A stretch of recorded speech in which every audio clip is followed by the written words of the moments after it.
Well, it's nice to be back on the plot on light duties after our little incident. I'd like to thank everyone who sent their kind wishes, and that's much appreciated.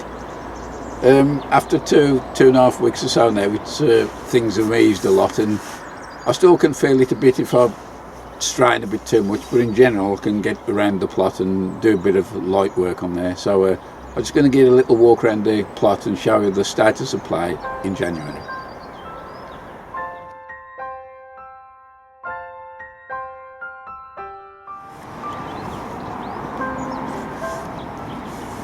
I was watching the video 2 days ago, I think it was, that Terry had uploaded.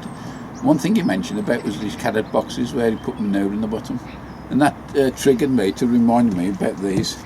I first done these when I first had the allotment, I think it's 2014-15. I put manure in the bottom then. Nothing has ever been in there, so all the nutrients, I assume now, is washed out. So I've actually emptied this one. I did it with a trowel. It took well over an hour, and we've had a fresh delivery of manure, so I've put about 6 inches in the bottom, put the stuff back in the top, and this one's ready. I've just got another 5 to do now.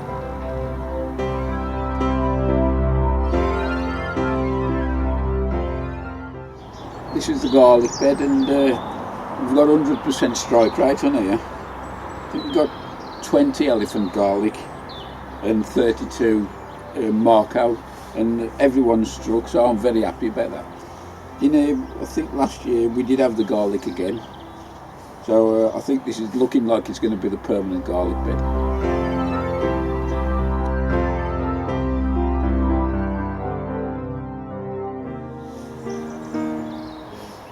This bed here is a bit of a no man's land. I think last year at the front we had the celery, which turned out to be a fairly decent crop. I did give this a good manuring. So plans immediately for this one now, I'm going to have this purely as a flower bed, so I'll be having stuff like cosmos, dahlias and stuff like that. Hopefully give a bit of colour to the plot. This area here is a bit of an embarrassment, it's more of a dumping ground. The only thing I really use here is the green tub there, which is one of my comfrey stores. The plans for this, clear this lower lot out. I've got all slabs here, which I want to relay in front of the greenhouse down the bottom. All the wooden trusses and everything, all them are going down the skip. So this will free up this area. And my plan to go in here, I've got a veggie pod that I bought, I think it's Morven Spring Show last year. Still haven't assembled it, so I'll be doing that soon. But that's what I want to put here, and that'll be more or less a permanent fixture.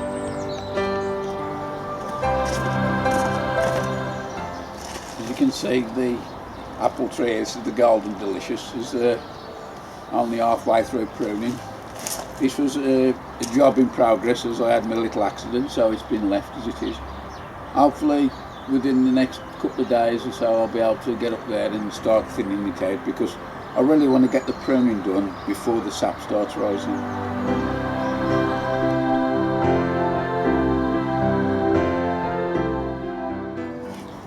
These 3 beds here, I managed to get the manure down, and the rain's washing it in nicely. Eventually this will get turned over and dug in, and planned here this is for the onions. Originally last year this was the Brassicas, and they did really well. I had a really good crop of Brassicas. The only one which failed was the Calabrese, and that came into flower too early and blew. But everything else, the cabbage, cauliflower, sprouts, had a really good crop. So this is a well matured bed, and the onions hopefully will do well. In here we've still got the remnants of the Savoy cabbage. Now I was late putting these in, so I'm half expecting the crop, half not. However, they have started bulking up, so I'll give them the benefit of the doubt and leave them till about March, and if there's no joy then, out.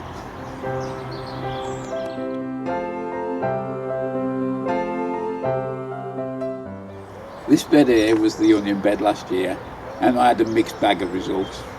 In general, the seed onions did well, most of the onion sets did, but the big disappointment for me was the leeks.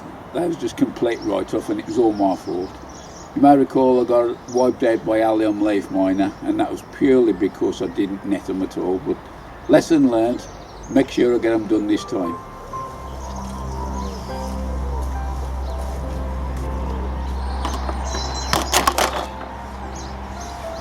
This bed here don't look too clever at the moment, but what's planned for here is the potatoes. Now this year is the first year I'll be growing completely all my potatoes in these 30 litre buckets. I was more than happy with what I got last year, and the harvesting, piece of cake.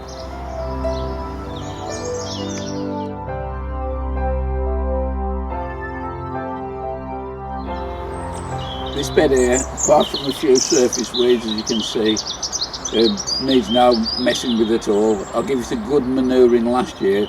This was the potato beds that had the buckets, and I filled between the buckets with horse manure. That's rotted down beautifully now, right into the soil. I've still got, I don't know, 5 or 6 buckets of sarpos to harvest, and there's a complete bed there, them still in the ground. So they'll be coming out quite soon. And in this bed here, because I do crop rotation, the beds just move up one.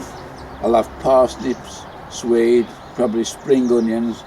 I'll have a bed full of outdoor tomatoes, a blight resistant variety, and up the top I'll bring me sweet corn and peas.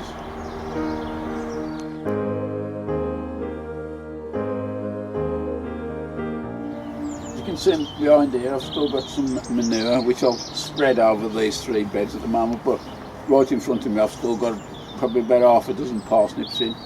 The swede in there, but they're no good, so I'll be ripping those out.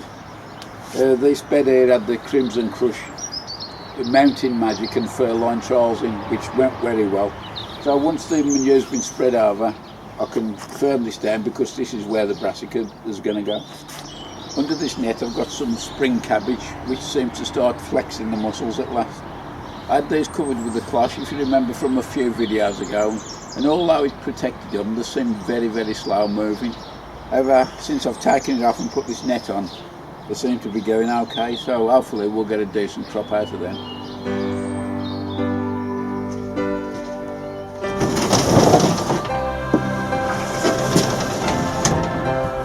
The greenhouse in the allotment is more or less cleared. I've still got a few chilli plants in from last year, but they'll seem to come out. The plan for this year in the greenhouse, I'm just going to be growing peppers, cucumbers, and I might do the odd few tomatoes in there as well. Hopefully the grapevine will do as good as last year. It put on a lot of growth, and considering it's 3 years old now, and hopefully we'll get some decent crops off that this year. This is the egrement russet, and as you can see it's in dire need of a prune, and that's another job I'll be doing in the next few days. So it's ideal to get the pruning done before the sap rises, but the other thing is you want to cut away the stems that you know you're not going to use, and it saves the tree putting energy into that which you're later going to cut off. So it's ideal now to get your pruning done to your fruit trees.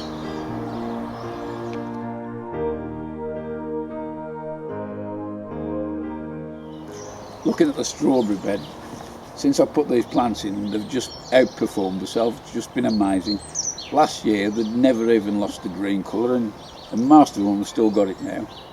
They've just, the crop of fruit we had off last year is unbelievable, and the runners I must have given 70, 80, maybe more runners away off these plants, and I'm still really looking good. So probably another 2 years of these and I'll be starting taking the runners for myself.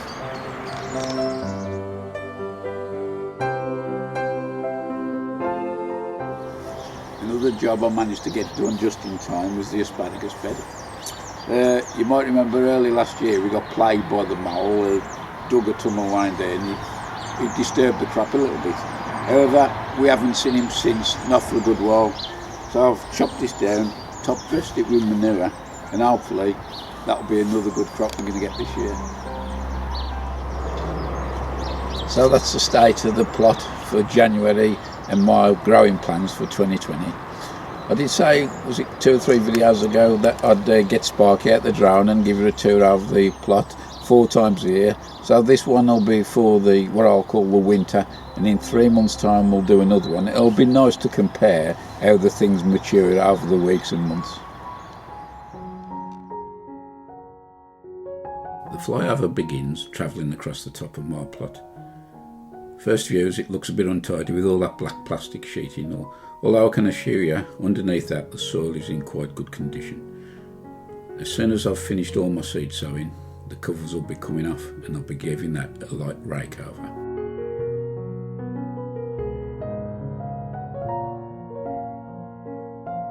During the winter months, quite a few of the plot holders don't bother turning up, however, then gradually arriving bit by bit, and this has probably been encouraged by the delivery of 3 big loads of free horse manure. Already people have started tending the beds ready for the coming season, and looking at the one in the centre there, he's actually completed all this. The one a bit farther to the right, the dark patch, I think that's his onion bed, and he's trenching his out and digging the manure into it as well.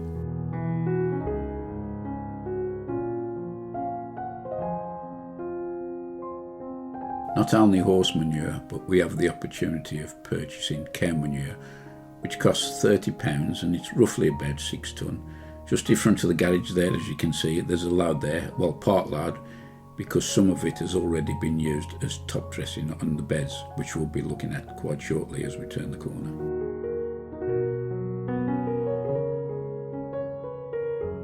The dark beds in the middle are the owner of that cow manure, and I think they've already done 3 or 4 beds top dressed, and there's still plenty left. There's a guy there in the orange trousers. Looks like he's been delving into his stash of compost and manure, and that'll probably be going towards top dressing his beds as well. Small greenhouse there, you can see there's looks like a destroyed little greenhouse. That happened last year, I think, in the storms. And the polytunnel over to the right, I did feature that as well. We did cover that after the storms had ripped the original green plastic cover, so we put proper polytunnel skin on it. Quite a lot of the beds on the site now are using raised beds, as you can see in the picture, and this not only makes it look neat and tidy, but easy to manage as well.